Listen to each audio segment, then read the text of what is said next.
du ma nekk dialogue ndax dañu ni yàlla sax il arrive que Dieu lui-même se fasse violence pour apporter une réponse, et une réponse positive aux exigences de sa gloire. Et cela malgré les quelques réticences de son unicité.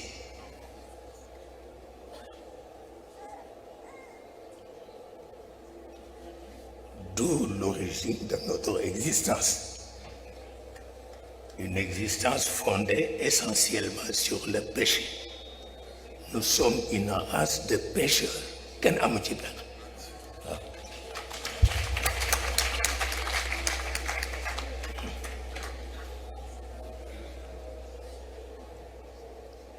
su ko defee moom mooy yar ñépp bu dee ñun xeetu Muhammad wala bu dee chrétien yi xeetu Isa ibnu Mariam ñépp moo leen di yar. Bonjour à toutes, bonjour à tous. Nous allons toujours continuer notre série de vidéos sur la traite négrière orientale. Donc aujourd'hui, nous allons aborder un sujet très important. Comment les Arabes berbères s'accaparaient des esclaves en Afrique. Mais je voulais un peu revenir en voyant certains commentaires dans les sujets sur la traite négrière. En fait, permettez-moi de clarifier quelque chose. L'île de Gorée, située au large de Dakar, a été largement médiatisée et est devenue un symbole de la traite négrière transatlantique. Ce site a également été marqué par un moment historique, lorsque le pape Jean-Paul II. Vous savez ce que je dis quand le pape Jean-Paul II est venu au Sénégal en 2012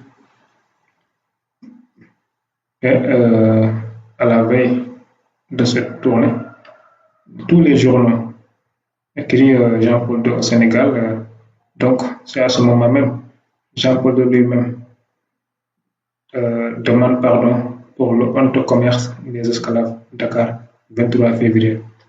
Il continue, le pape Jean-Paul II visitant samedi la maison des esclaves sur l'île de Gorée a demandé pardon pour le honteux commerce de l'esclavage auquel ont pris part des personnes baptisées, mais qui n'ont pas vécu leur foi. Alors, ce discours avait fait un tollé, mais en fait, il a qualifié cette traite de crime contre l'humanité. Cependant, des lieux comme l'île de Zanzibar et Ouada au Bénin ont été pendant des siècles des épicentres d'une traite orientale souvent plus vaste et plus durable que la traite même transatlantique. Qu'est-ce que je veux dire par là? Certes, l'île de Gorée est connue pour sa participation, ou bien pour le fait que les Anglais, les Français, les Portugais, entre autres les Hollandais, l'ont pris pour le faire des comptoirs commerciaux. Et en fait, cette île est très reconnue et très connue aujourd'hui par les historiens, voire même tout le monde entier. Mais reste à savoir aussi qu'il y a d'autres lieux qui étaient beaucoup plus violents concernant la traite négrière. Je parle Ouada au Bénin, mais aussi l'île de Zanzibar, qui était l'épicentre de la traite pendant des siècles, des épicentres d'une traite orientale souvent plus vaste et plus durable que la traite transatlantique. Des millions de captifs y ont transité pour être envoyés vers des terres lointaines. Concernant la lutte contre cette traite, l'analyse historique révèle que les puissances occidentales, chargées d'y mettre un terme au XIXe siècle, ont tardé à agir. Parfois par manque de volonté ou à cause d'intérêts géopolitiques. Pendant des années, certains officiers britanniques ont délibérément fermé les yeux lors de l'inspection de navires en route vers l'Arabie ou la Turquie, permettant ainsi aux négriers de continuer leurs activités en toute impunité. Ces hésitations et ces manquements ont prolongé les souffrances des millions de victimes de cette traite. D'abord, quand les Arabes sont arrivés, ils ont donné les chefs locaux des pouvoirs absolus. En fait, les chefs marionnettes, au nom de l'islam, ce qui était le malheur. Cela est rapporté dans la traite orientale de Félix Etienne Berluy. Il dit à la page 41-42. Il semble que cette introduction ait eu lieu depuis plus de siècles. Les chefs ont été gagnés les premiers. En effet, outre l'appui qu'ils trouvaient quelquefois chez les tribus arabes ou berbères, dont ils embrassaient la croyance, il y avait tout à gagner pour eux dans une révolution qui leur donnait un pouvoir absolu, à la place d'une autorité fort limitée. Donc, c'est à peu près la même technique des Français pour se procurer des esclaves dans les royaumes de Cayor et du Baoul au XVIIIe siècle. Comme les deux chercheurs du CNRS, Charles Baker et Victor Martin, nous le montrent dans l'article intitulé Cayor et Baoul, royaume sénégalais et traite des esclaves au XVIIIe siècle par Charles Baker et Victor Martin. Il dit à la page 283-284,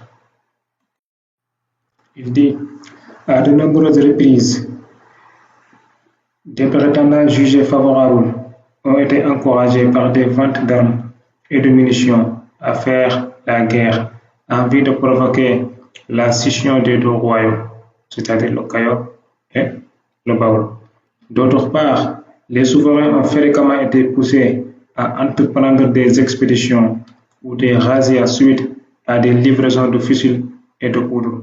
Parfois, lorsque les guerres entre le Damel et le Teigne entraînaient de trop longues interruptions de traite en captifs et en vivres, les Français ont cherché à réconcilier les adversaires. L'entente conseillée avait pour but de normaliser le ravitaillement des comptoirs et de permettre à chaque roi de se livrer à des pillages bien plus profitables sur ses propres terres. Vous avez bien vu, quand la paix était favorable aux Français, ils réconciliaient les rois, mais ils leur donnaient des pouvoirs, des armes pour qu'ils fassent plus de pillages. Pour eux aussi, ils en profitent. Donc, c'est la même technique que les Arabes utilisaient de l'époque. Et c'est toujours les mêmes méthodes. Les Arabes activent des plans pour que ces chefs, certains de gré, certains de force, les aident à s'approprier des esclaves et de commettre des razzias afin de partager chacun à sa part. Et donc, vous le voyez ici. Aujourd'hui, les Européens, en particulier les Anglais et les Français, se glorifient de leur rôle dans l'abolition de l'esclavage, se présentant souvent comme les champions de cette cause. Cependant, il est trop souvent oublié que cette abolition, bien qu'habillée de considérations morales, était en réalité largement motivée par des raisons économiques. Avec la révolution industrielle, les besoins économiques évoluaient et l'esclavage, en tant que système de production, devenait de moins en moins rentable, le travail salarié plus flexible et compatible avec les nouvelles formes d'organisation industrielle s'imposait comme une alternative économique viable. Ainsi, l'abolition de l'esclavage ne découle pas uniquement d'un élan humanitaire, mais également de transformation profonde dans les structures économiques des puissances européennes. Mais la traite arabe ou bien la traite orientale dans des régions comme la mer des Indes, la mer Rouge et l'Égypte n'auraient pu prospérer sans la complicité passive et parfois hypocrite des Britanniques. Bien qu'ils aient officiellement proclamé leur opposition à l'esclavage, ils n'ont pas réellement agi pour mettre un terme à la traite ni à l'occupation arabe dans certaines régions d'Afrique, si leurs intérêts y sont, pourtant sous leurs autorités.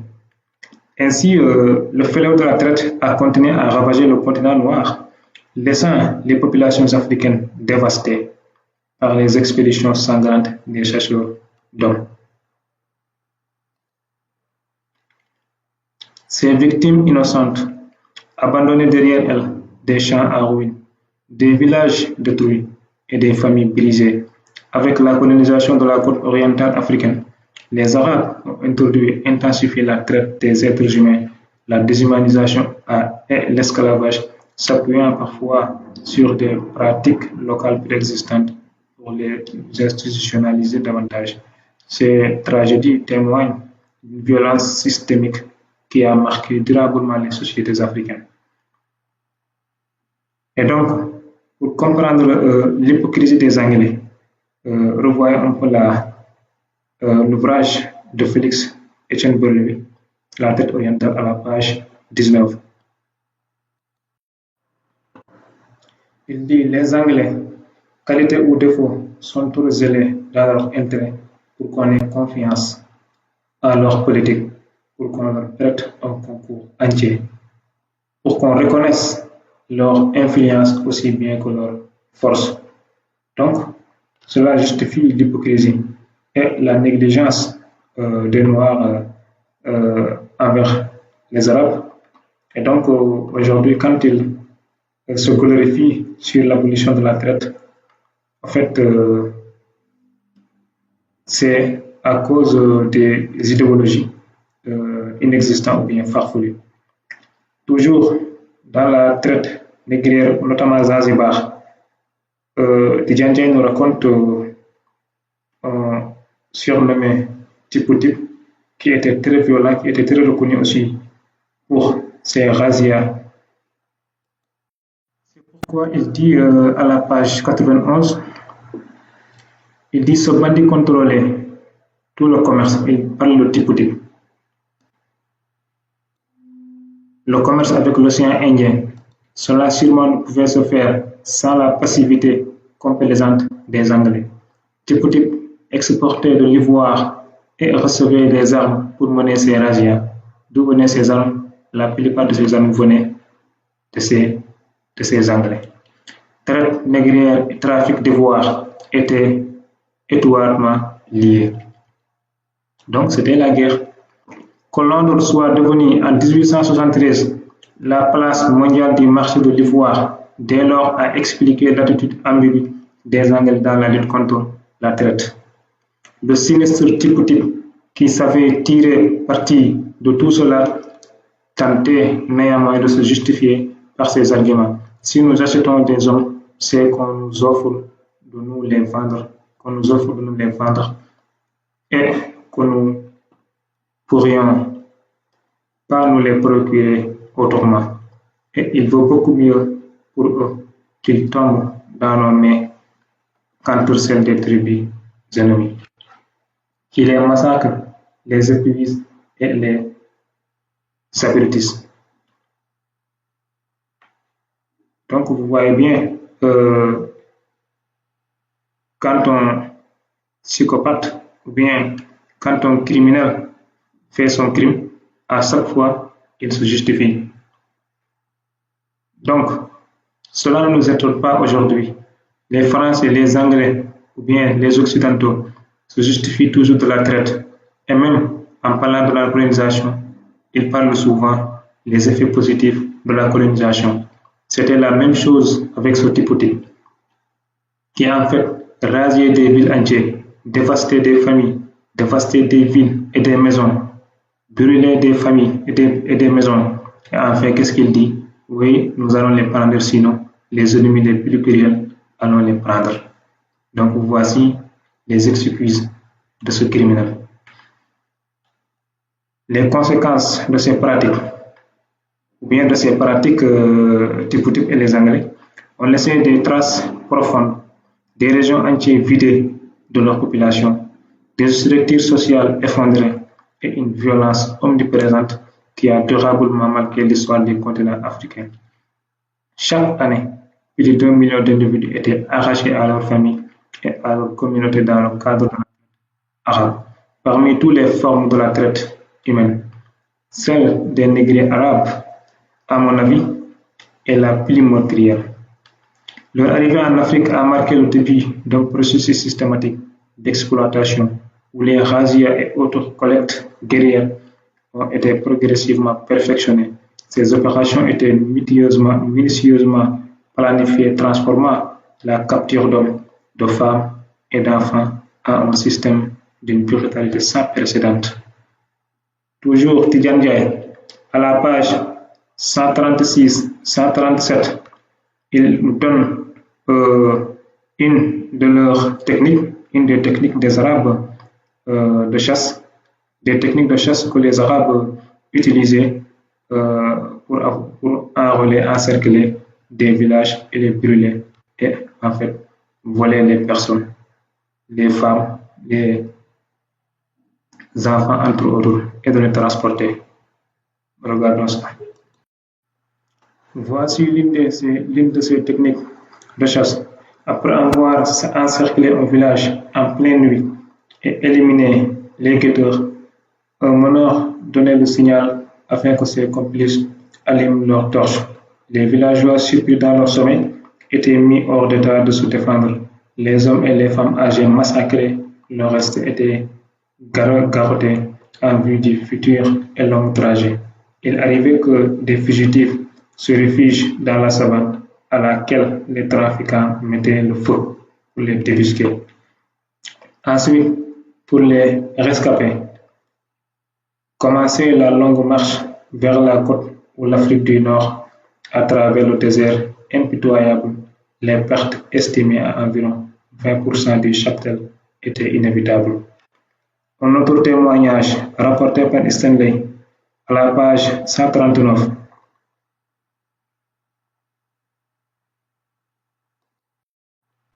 Il dit ces chasseurs d'hommes arrivaient en force suffisante avec leurs chevaux, leurs ânes, leurs chameaux, leurs longs vêtements, leurs fusils.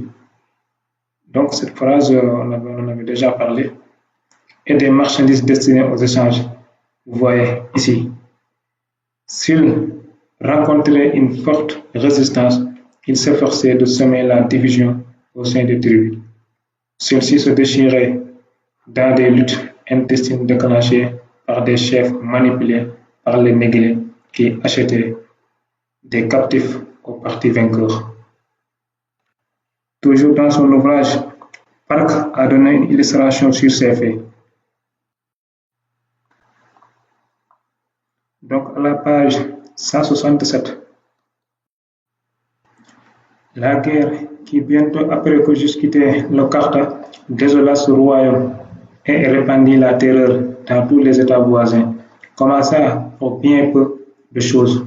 Un parti de morts dérobèrent quelques taureaux dans un village des frontières du Bambara et les vendirent aux Tchouti, ou chef du village du Carta. Les villageois volés réclamaient leur bétail, on refusa de leur rendre. Alors ils s'adressèrent à leur roi et se plaignirent du Tchouti receleur. Il continue. Manson, roi de Bambara, qui voyait sans doute avec jalousie la prospérité croissante du Carta, se convertit du prétexte de l'injustice faite à ses sujets pour déclarer la guerre à ce royaume. Donc, vous voyez bien les Arabes, comment ils manipulaient les chefs et comment ils semaient les doutes et les rancunes dans les familles et dans les tribus africaines. Ils volaient les tribus de l'un et de les vendre de l'autre. Et quand la tribu A réclame ses bétails euh, à la tribu B, et alors la tribu B refuse, et les rois, quand les rois s'interposent, finalement, ça éclate des guerres dans les pays africains. Et après, les Arabes vont s'en profiter pour faire des esclaves. Toujours pour comprendre cette technique, regardons ce que faisaient toujours les Français pendant la traite quand ils rencontraient des difficultés. Toujours la traite des esclaves au Cayor et au Baoul. Page 287. Il dit: il serait essentiel pour le bien du commerce de la compagnie que le royaume de Tignes, dont Damel vient de faire la conquête, fût possédé par un autre. Il ne serait plus à portée d'avoir communication avec les Anglais, puisque ces derniers ne peuvent pas passer Portugal. Au lieu que Damel, maître des deux royaumes, est en état de se passer de nous, on pourrait parvenir à le chasser du palais de Tignes en fournissant des armes et des munitions à son concurrent, saisissez bien, qui est très porté à recommencer la guerre s'il en avait les moyens. Donc, qui est son adversaire, son concurrent. Donc, si c'est le thème, c'est le Damel. Cela supposé, on prendrait de bons tempéraments pour assurer le remboursement des avances qui auraient été faites pour cette entreprise. Vous voyez bien les Français, quand ils avaient mal à discuter ou bien à faire des accords avec le roi du Baoul ou bien le roi du Cayor, ils prenaient l'autre, l'ennemi, leur fournissaient des armes et ensuite ce roi va guerroyer ou bien va combattre son adversaire. Parce qu'il a dit un peu plus en haut que les deux rois étaient depuis longtemps des adversaires, le Baoul et le Cayor. Et alors, les Blancs, les Français jouaient toujours ce jeu de concurrence. Observation sur la traite des esclaves et description de quelques parties de la côte de Guinée. Publié en 1789 par Karl Bernard Wahlström, qui était un économiste, écrivain, illustrateur, peintre et abolitionniste suédois. Donc, il a publié cet ouvrage en 1789 où il explique ici des faits similaires. Il dit ici: les Maures qui habitent les pays situés au nord du fleuve Sénégal sont particulièrement tristement célèbres pour leur guerre de prédation. Voyez. Ils traversent le fleuve et en attaquant les indigènes, ils en tuent un grand nombre. Ils traversent le fleuve et en attaquant les îles, ils en tuent beaucoup. Il n'y a pas beaucoup qui s'enfuient par des excursions non provoquées. Les Français, pour les encourager, écoutez bien, les Français, pour les encourager, et donc font des envois annuels au roi mort. Elles leur sont accordées à certaines conditions.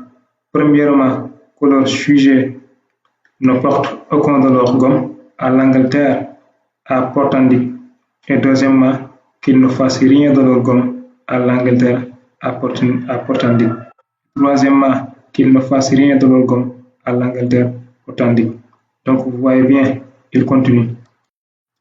Ils seront prêts à toute occasion à leur fournir des armes pour leur permettre de remplir ces derniers articles. Il ne manque jamais de les approvisionner en munitions, canons et autres instruments de guerre. Pour confirmer ce que je viens de dire, je vais donner l'exemple suivant.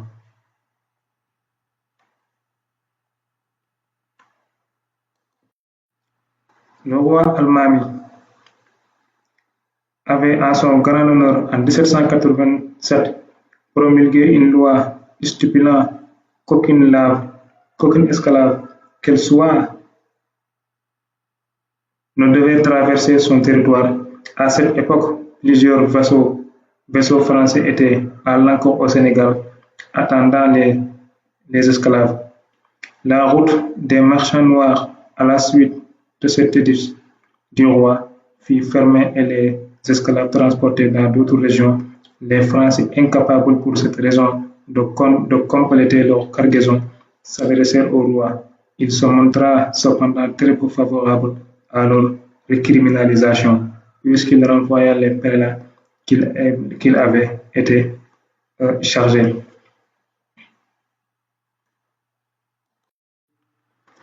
Donc, j'étais moi-même l'un des associés, déclarant en même temps que toutes les richesses de cette société ne devraient pas le retourner de son travail, le détourner de son travail.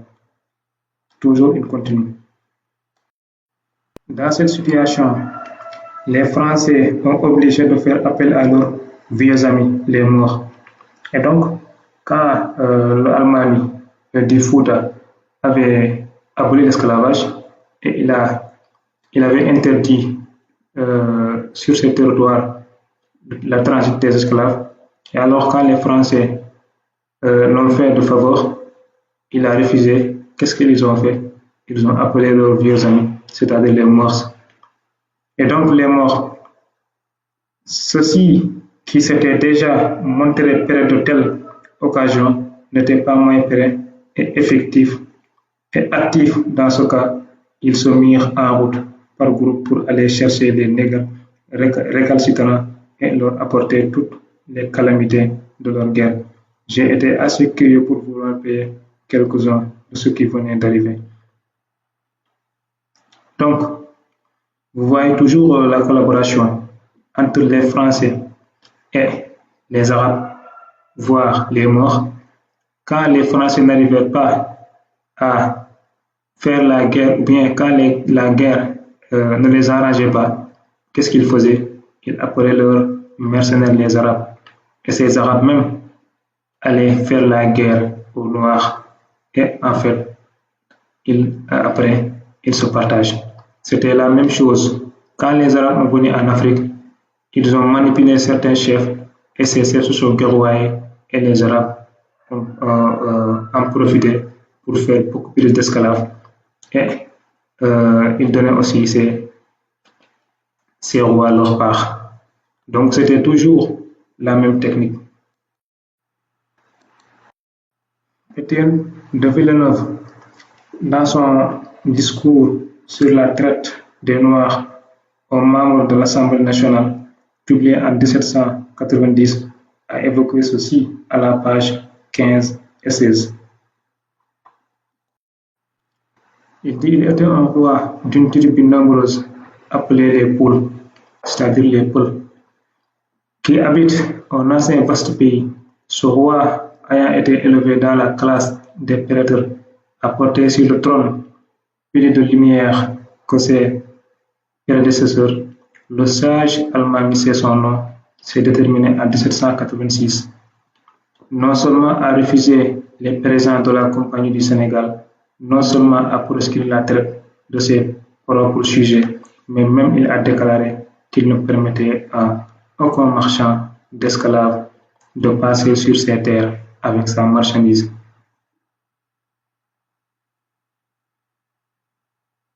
Il continue. Saviez-vous, monsieur, quelle a été la récompense de cette sublime d'humanité, de cette leçon donnée par un prince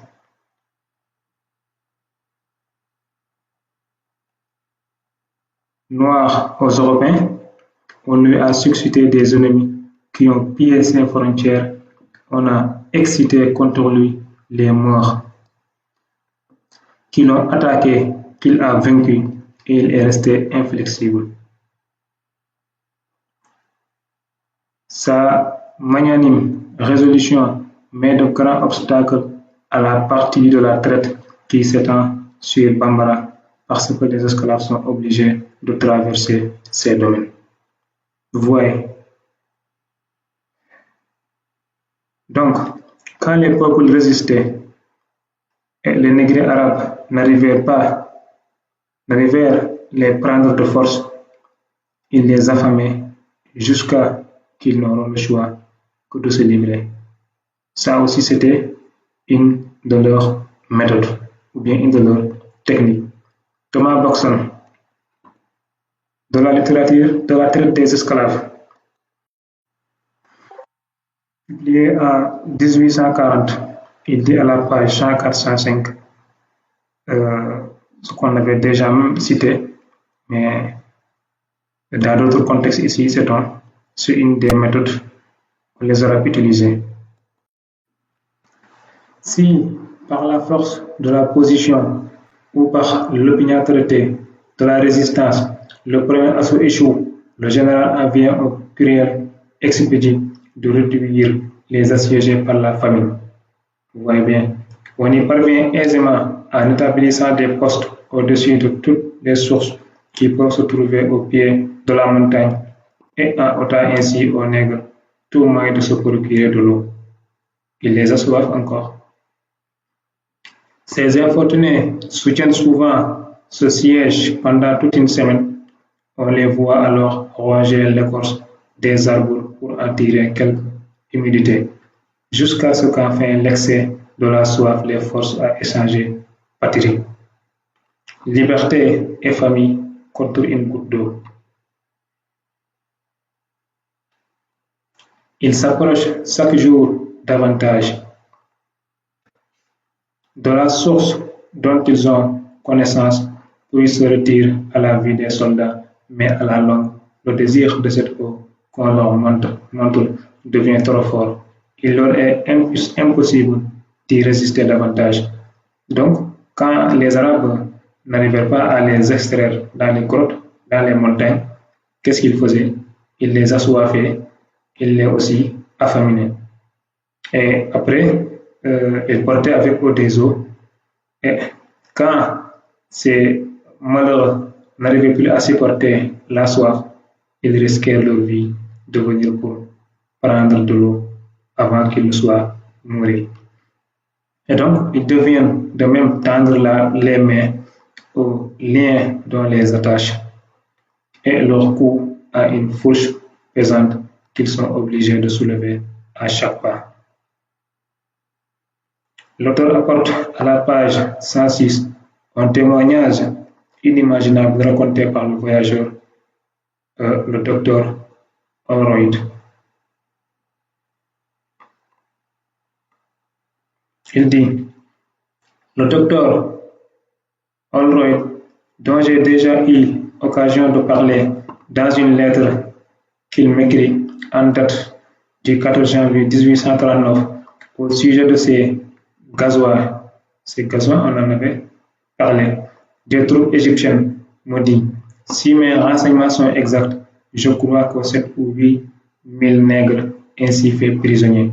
On doit en ajouter 1500 au moins tués soit en se défendant, soit par la suffocation au moment où ils ont été pris. Car on m'a dit que lorsque les Noirs voient avancer les troupes, ils se réfugient dans les cavernes. Alors les soldats tirent par les ouvertures, et si les coups de fusil ne les forcent pas à sortir de ces retraites, on allume des feux dont la fumée ou étoffe les malheureux, ou les contraint à se rendre. Là où ce dernier moyen est employé, il n'est pas rare de voir une pauvre femme blessée d'un coup de feu se traîner hors de la caverne où elle s'était tapie, ayant un enfant perdu au sein et expiré en sortant. Toujours dans les techniques de ces Arabes, il dit à la page 96-97, au début de ce trafic, avant l'arrivée de forces militairement organisées et conquérantes, les premiers négrés arabo-musulmans n'eurent guère besoin de complicité locale. Ils pratiquaient le rapt en procédant par harcèlement sporadiques et razzias de populations plus ou moins isolées des grands centres ou agglomérations. Il s'attaquait aux populations de la côte sans s'aventurer à l'intérieur des terres. Cela est confirmé par la chronique de la Guinée, écrite au milieu du XVe siècle par le portugais Gomes Enes de Sourawa. Il dit encore, les négrés arabo-musulmans utilisaient aussi la ruse. Là, ça aussi, c'est une autre technique. Comme le rapporte Idrissi, 1100 et 1165.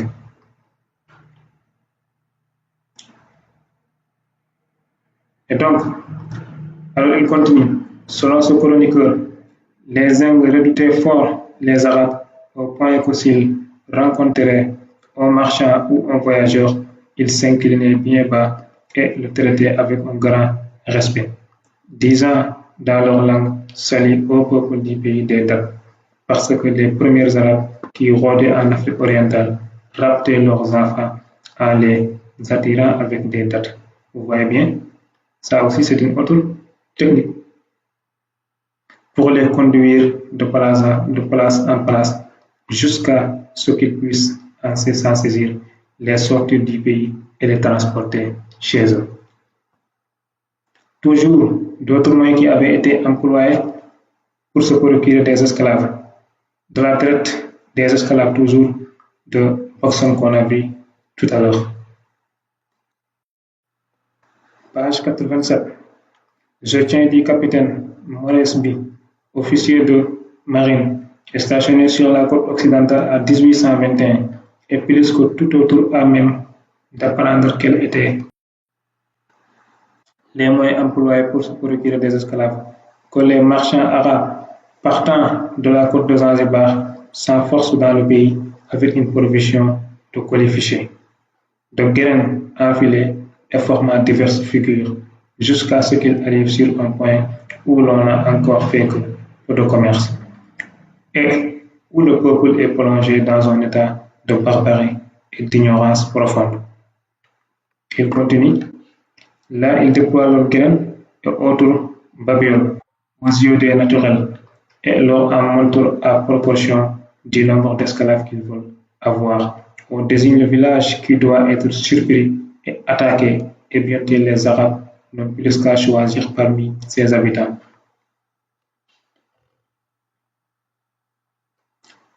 On abandonne les vieux et les infirmes qui périssent de misère ou sont égorgés. Vous voyez bien. Et il continue aussi à la page 88. Il dit, nous avons tiré les plus précieux renseignements sur l'intérieur de l'Afrique des travaux de Denham et de Calaperton. Ces deux auteurs, nous les avions déjà cités un peu plus dans les vidéos précédentes, notamment avec leur extrait qu'on a lu. J'espère que c'était l'extrait dans le livre de Tidjane Ndiaye. Alors, continuons. Ils arrivèrent dans le Soudan, ou Négrissi, par la route de terre qui traverse le Fezzan et le Borno, en 1828, et le récit de leur voyage abonde en déplorable pauvre des misères auxquelles les besoins de la traite livrent l'Afrique. Il dit, quand on attaque un village, dit le major Denham, la coutume du pays est d'y mettre le feu à l'instant même. Vous voyez bien. Et comme tous les villages ne consistent qu'en huttes de paille, tout est bientôt dévoré par les flammes. Les infortunés habitants s'empressent de fuir pour échapper à l'élément qui menace de les dévorer et tombent entre les mains de l'ennemi, non moins impitoyable qui bloque le théâtre de l'incendie. On massacre à l'instant tous les hommes et on attache ensemble les femmes et les enfants que l'on fait esclaves. Denham rapporte ensuite que la nation des Begamites avait été exterminée par le cheikh de Borno dans 5 expéditions différentes où 20 000 pauvres créatures ont moins fui massacrées et 15 ou 16 000 traînés en captivité. Il continue. La manière dont il s'exprime en parlant de ces guerres de bêtes féroces est vraiment remarquable. On entrait dans la saison le 25 novembre où les souverains de ce pays se mettent en campagne. Il rapporte aussi les clauses d'un traité d'alliance entre le cheikh de Borno et le sultan de Mandara. Le cheikh ratifia ce traité à condition qu'il épousera la fille du sultan dont la dot devait être le produit d'une expédition immédiate. Dans le pays des Kurdistes par les forces réunies des deux alliés. Donc, vous voyez très bien ce qu'il a dit ici. Alors, il continue. Le résultat fut tel qu'avait pu se le promettre cette ligue féroce. 3000 malheureuses créatures furent arrachées aux lieux sauvages qui les avaient vues naître et vendues pour languir dans un perpétuel esclavage après que, selon toutes les probabilités, on a eu sacrifié le double pour se procurer ces 3000. À la page 100.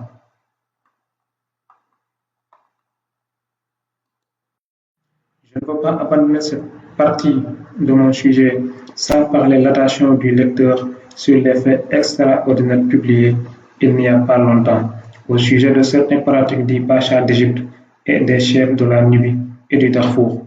On nous a révélé un trait absolument neuf en fait d'expédier pour se procurer des esclaves noirs. Nous apprenons qu'à des époques fixes, on met en campagne des troupes régulières pour donner la chasse aux habitants sans défense de la négritie orientale et à ramasser le plus grand nombre possible. Donc vous voyez qu'est-ce qui était la traite négrière orientale ou bien la traite négrière arabe. Tout était possible pour faire des esclaves. Donc, on a aussi ici un témoignage d'un ancien esclave qui nous est rapporté par Tidjane Ndiaye. Page 87, il dit Ferraguit, un ancien esclave qui fut racheté par les pères blancs et devient secrétaire de la société anti-esclavagiste, raconte les circonstances de son rapt par les Arabes et Tétouari. Un jour, ma mère se rendait avec ma sœur, moi et quelques habitants de notre tribu, à un village voisin de Kafouane. Quand nous nous vîmes tout à coup tourner, entourés par des marchands touaregs qui nous faisaient peur en nous montrant leurs poignards et leurs bâtons. Un nègre qui était avec nous s'avisa de crier au secours. Il fut immédiatement renversé par terre et tué d'un violent coup de bâton. Un vieillard nègre pris avec nous voulut se défendre. Il jeta sur les Touaregs une flèche qu'il portait sur lui, mais l'arme s'abattit sans force, et cela ne fit qu'exciter la rage des marchands qui frappaient le vieux nègre à coups de poignard et le laissèrent mourir ainsi. Enfin, après avoir tué ceux qui criaient ou qui voulaient se défendre, ces terribles forbans nous amenèrent tout dans la tribu des Bambara. Des Arabes commanditaires achetèrent ceux d'entre nous qui paraissions les plus forts. Ma mère, jugée bonne et solide pour travailler, fut envoyée tout de suite en service. Un arabe cruel nous arracha notre pauvre mère sans que nous puissions même lui dire adieu. Donc, les Arabes renoncèrent vite à ces captifs pratiqués le plus souvent par la ruse. Pour passer ensuite à la traite dite volonté ou itinérante, c'est-à-dire par le feu et par les chasses à l'homme, mais par le sang aussi. Et c'est d'autant qu'en peu de temps, ils avaient réussi à imposer leur doctrine chez les locaux, qui décidèrent d'associer l'ignominie et de leur projet de traite à grande échelle. Car les missionnaires de l'islam, dès le Xe siècle, avaient vite identifié, corrompu ou vaincu et converti certains de ces chefs locaux. Je dirais même des missionnaires qui avaient porté la religion comme une protection ou une couverture, mais à l'origine, bien au fond, leur première mission pour la plupart d'entre eux n'était pas la transmission de l'islam, mais c'était en fait l'esclavage, la traite des esclaves. Au fur et à mesure de l'accroissement de la demande d'esclaves, les conflits intertribaux devinrent plus fréquents et les razzias contre les villages se multiplièrent. Donc les Européens, aussi imitant leurs prédécesseurs, vont à leur tour sceller un contrat durable avec les mêmes chefs renégats, notamment ceux du royaume de la Côte du Dahomey, d'Ethnifon, qui ouvrit la voie en ravageant des villages Yoruba ou Maï pour vendre un nombre incalculable d'enfants, de femmes et d'hommes. Mais on ne peut pas prendre tous les chefs africains les considérer comme ce que ce roi avait fait. Donc les Blancs avaient collaboré avec ces rois renégats, mais aussi avec les Arabes, comme nous l'avions déjà dit tout à l'heure. Mais toujours, les Arabes se mélangèrent avec les femmes du pays, diffusèrent la religion, qui est une couverture pour eux, et en prétexte, cet étonnant métissage avec les langues et cultures locales, teintes d'accent indien, devait engendrer une civilisation dite swahili. Alors, cette culture est presque commune à tous les peuples de la côte de l'Afrique de l'Est. Toujours voyage dans l'intérieur de l'Afrique. Domingo Park, page 339.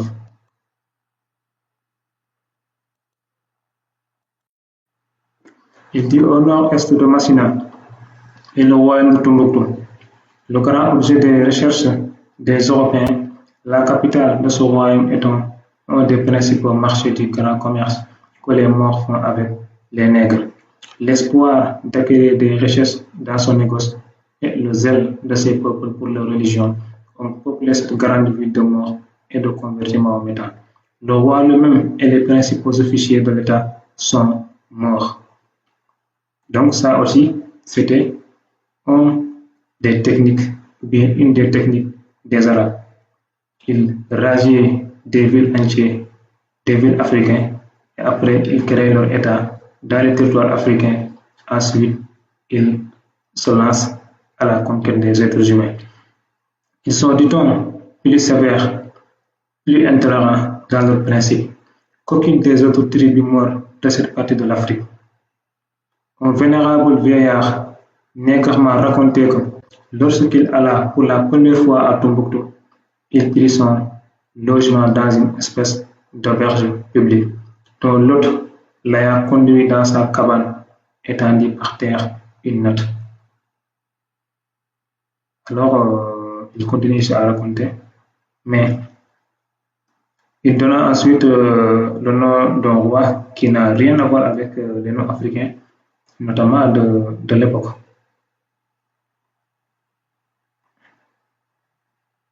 Alors, le roi de l'époque de Tombouctou s'appelait Abdou Abrahima. Donc c'était bien un mort. L'autre technique aussi était le métissage. Et c'est ce chercheur Jack Harris nous dit ici, dans l'ouvrage de Tidjanier à la page 86. Ces hommes de confiance, se mêlant alors aux indigènes, formèrent ici et là des foyers de population métissée. Ils pratiquaient strictement l'islam, s'appliquaient à convertir leurs voisins et gardaient des liens avec les villes et les embarcadères de la côte, acheminant par caravane sur l'innombrable route des centaines où des milliers d'hommes et de femmes enchaînés. Ce sont eux qui établissent chez les Noirs, de façon très précaire, certes mais à des morts déjà familiers du pays. Donc, ils faisaient des rats, mais en même temps, ils tissaient des liens très forts avec les populations locales, à point que même ces populations locales ne savaient pas que les Arabes, bien les Morts, étaient des esclavagistes. Déjà familiers du pays, des hommes et des langues ont très tôt et très vite, dès les toutes premières années 800, donné une impulsion considérable à la traite musulmane d'Orient. L'histoire de ce métissage et de ce que nous avions dit tout à l'heure, en fait, quand les Arabes venaient ici en Afrique, ils ravageaient des villes ou bien ils se métissaient avec les populations locales afin de prendre le pouvoir et d'étendre leur influence un peu partout en Afrique pour faire plus d'esclaves. Cela nous est rapporté par Léo l'Africain dans son description de l'Afrique à la page 27-28. En fait, là, il nous donne les noms des rois. Alors, ces rois en question étaient des Morts ou bien des Arabes. Page 27-28. Il dit ici, beaucoup d'historiographes aussi estiment que celui qui est aujourd'hui le roi de Tombouctou, celui qui fit le Mali et celui d'Agadez sont descendus du peuple de Zanaga, c'est à savoir de celui qui fait sa démence au désert. Donc, ce roi, pendant la traite, les rois en question de l'Afrique, certains, il a cité ici Tombouctou, mais aussi Mali et Agadez, c'était justement des peuples ou bien des familles descendantes des peuples Zanaga. Et donc c'était des Arabes ou bien des Morts. Ce fait qui est rapporté encore par une ambassade de France en Arabie Saoudite datant de 1955, qui est introduit par Tidjane Ndiaye, qui paraît un peu plus anodin. Il dit ici à la page 61, un rapport de l'ambassadeur de France en Arabie Saoudite datant de 1955 nous apprend que des trafiquants d'esclaves de ce pays envoyaient des émissaires en Afrique noire. Ils se faisaient passer auprès des populations locales pour des missionnaires au service de l'islam. Ces rabatteurs se disaient chargés d'une noble démarche par de riches musulmans arabes désireux d'expier leurs péchés en offrant un voyage à la Mecque à des croyants africains nécessiteux. Il s'agissait en fait d'un traquenard, puisqu'une fois arrivés, les pèlerins naïfs étaient faits prisonniers et remis aux marchands d'esclaves. Donc vous voyez comment la traite était beaucoup complexe. Mais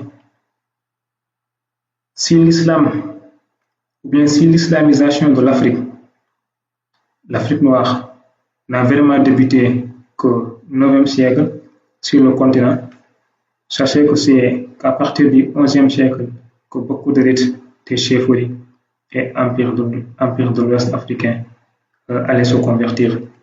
Donc l'islamisation n'aura néanmoins touché pendant des siècles que ces élites africaines, une de ces élites, notamment dans l'empire du Mali, l'empire de Ghana, même l'empire, c'est-à-dire de Ouagadougou, et d'autres royaumes africains. Mais avant la colonisation européenne, l'islam était très minoritaire en Afrique noire. Il ne concernait dans un premier temps que quelques peuples et leurs élites, mais a fini par franchir le Sahara. Pour gagner les grands centres commerciaux d'Afrique de l'Ouest et du Soudan, la Libye et le Haut-Nil s'y convertiront beaucoup plus tard. Le christianisme là-bas ne se pratiquant plus que dans certaines régions d'Égypte en fait. Voilà. Donc, dire que l'islam était un moyen pour esclavagiser les Africains repose sur une ignorance, sur un manque de sérieux. Parce que les Arabes avaient pris l'islam comme prétexte en entrant en Afrique. Mais quand ils ont visité le continent, est-ce que l'objectif principal était la conversion des peuples noirs? La simple et bonne raison est qu'ils ont en Afrique pour le commerce. Et dans ce commerce, il y avait le sel, l'or, mais le plus important c'était des esclaves qui étaient devenus la marchandise la plus lucrative à cause des systèmes internationaux de l'époque. Donc, les Arabes ont rasié des populations entières pendant 10 siècles avant même qu'on parle de l'islam en Afrique. Donc, leur préoccupation majeure n'était pas l'islam, mais des esclaves. Ils sont venus en Afrique pour dire que oui, nous sommes venus pour des bienfaiteurs. Mais quand on regarde au fond, qu'est-ce qu'ils ont fait? Ils ont semé l'enfer en Afrique. C'est à peu près comme les Européens, quand ils sont venus, les missionnaires, après les explorateurs, qu'est-ce qu'ils ont fait? La colonisation. Alors, en tout cas, ici au nord du Sénégal et en Mauritanie, vivaient comme nous vivons. Vu des populations mortes arabisants qui, lorsqu'elles ne trafiquaient pas dans le commerce de la gomme, opéraient des razzias dans les régions alentours pour se procurer des captifs. Labat l'avait déjà signalé à l'époque. Génocide voilé, page 125. À ce propos, le père Labat rapportait ceci. Le sieur Bru avait été informé qu'il arrivait souvent des désordres considérables pendant la traite de la gomme, parce que les Meurs, qui sont tout naturellement grands voleurs, dérobaient le jour la gomme dans le quintal pendant qu'on la mesurait et la nuit au travers des cases où on la renfermait, et que les commis, pour ne pas demeurer en tête avec eux, souffraient que leur lapto coupasse les toulons ou sacs de peau dans lesquels on apporte la gomme et ne leur permettait pas de ramasser celle qu'ils en avaient fait sortir. Tous les ans, les morts allaient opérer des razzias sur la rive des Noirs. Donc, c'est comme aujourd'hui entre la Mauritanie et le Sénégal. Ils allaient surprendre et mettre à feu et à sang quelques villages du Waalo, du Cayor et du Jolof, et ils revenaient à l'escale avec leur butin vivant. On voyait des cavaliers portant dans leurs bras ou sur le devant de leur selle de jeunes enfants, la mère suivant attachée à la queue du cheval, si elle n'avait pas péri dans le feu.